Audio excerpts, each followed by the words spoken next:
Assalamualaikum, halo anak-anak semua. Selamat datang di channel Study Online and English. Kali ini kita akan membahas soal-soal bahasa Indonesia kelas 6 bab 5, inspirasi mengubah dunia. Kalian jangan lupa like, komen, dan subscribe biar gak ketinggalan video-video baru dari channel kami. Asesmen 5. Bacalah teks berikut untuk menjawab soal nomor 1 sampai 4. Saka, si pelintas batas antar negara. Saka adalah anak berusia 8 tahun yang setiap hari harus melewati batas negara Malaysia dan Indonesia di Kalimantan Barat untuk pergi sekolah. Meski perjalanannya cukup jauh, Saka tak pernah mengeluh. Ia adalah anak yang ceria, pantang menyerah, dan dikenal sebagai pelajar yang cukup berprestasi. Jarak sekolah dengan rumahnya pun terbilang cukup jauh. Untuk sampai di perbatasan dari rumahnya, setidaknya Saka melewati jalan sepanjang 3 km dari perbatasan ke sekolahnya. Ia melewati jalan hampir sepanjang 5 km. Meski begitu, anak yang memiliki nama panjang Nur Saka ini tak pernah mengenal lelah untuk belajar dan sekolah. Ia justru sangat senang dengan hari-harinya menuju sekolah. 1. Apa hal inspiratif dari sosok Saka? A. Melintasi perbatasan negara. B. Jarak rumah dari sekolahnya jauh. C. Semangat Saka untuk menuntut ilmu. D. Saka anak untuk berusia 8 tahun. A. Melintasi perbatasan negara. Berikut ini yang bukan termasuk sifat Saka berisi teks di atas adalah yang bukan ya. A. Ceria. B. Pantang menyerah. C. Berprestasi. D. Banyak mengeluh. Pernyataan yang tidak sesuai dengan isi teks di atas adalah A. Saka harus melewati batas negara Malaysia dan Indonesia untuk ke sekolah. B. Saka melewati sepanjang 8 km untuk sampai di sekolah.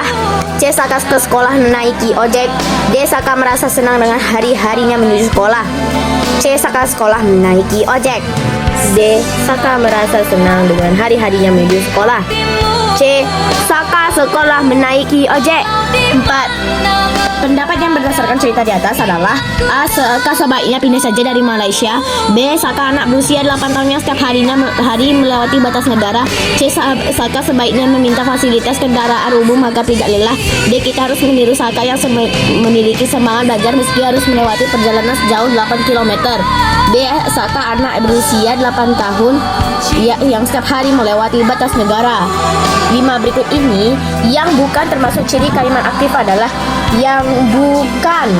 A. Menggunakan kata kerja dasar aktif seperti makan, lari, dan terbang. Menggunakan kata kerja berimbuhan awalan me dan ber. C. Menggunakan kata berimbuhan awalan di dan ter. D. Subjek dalam kalimat melakukan pekerjaan atau tindakan. Menggunakan kalimat berimbuhan awalan di dan ter. 6.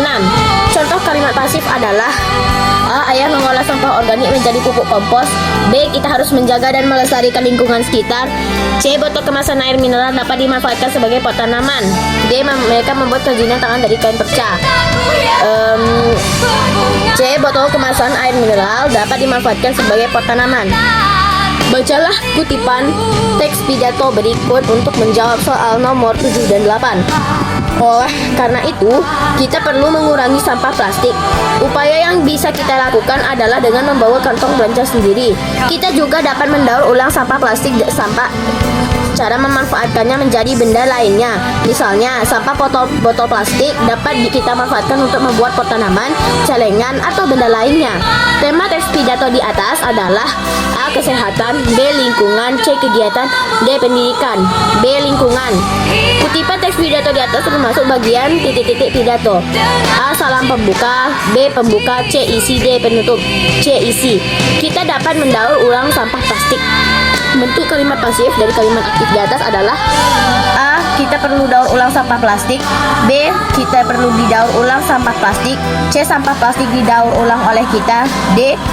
Sampah plastik dapat terdaur ulang oleh kita.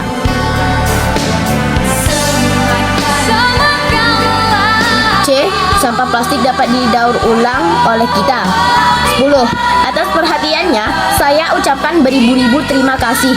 Perbaikan kalimat penutup pidato yang benar dan efektif adalah: A. Atas perhatian hadirin sekalian, saya ucapkan terima kasih banyak. B. Atas perhatian hadirin sekalian, saya haturkan terima kasih. C. Atas perhatian hadirin sekalian, saya mengucapkan terima kasih. D. Atas perhatian hadirin sekalian, diucapkan terima kasih. C. B. Atas perhatian hadirin sekalian, saya haturkan terima kasih. C. Atas perhatian hadirin sekalian, saya mengucapkan terima kasih. D. Atas perhatian hadirin sekalian, diucapkan terima kasih. C. Atas perhatian hadirin sekalian, saya mengucapkan terima kasih. B. Kalimat yang subjeknya melakukan pekerjaan atau tindakan disebut kalimat aktif. Sebutkan semua siswa mengerjakan tugas harian itu dengan baik. Kalimat di atas termasuk kalimat aktif karena awalannya meng. Ciri kalimat pasif antara lain menggunakan imbuhan di dan ter. Inspirasi bisa datang dari manapun termasuk anak-anak.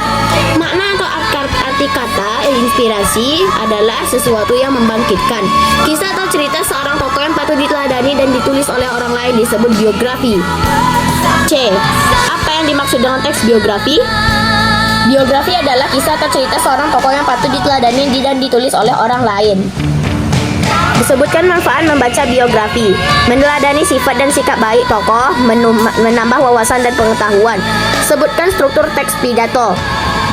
Yang pertama, salam pembuka.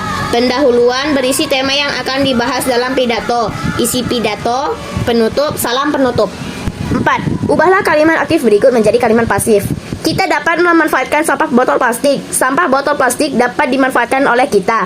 Hana mendirikan yayasan untuk membantu tunawisma. Yayasan untuk membantu tunawisma didirikan oleh Hana. Buatlah kalimat menggunakan kata-kata berikut. Organisasi. Kita harus menjaga kerukunan antara anggota dalam organisasi sekolah. Generasi. Generasi muda diharapkan menjadi penerus bangsa yang cerdas dan berbudi luhur.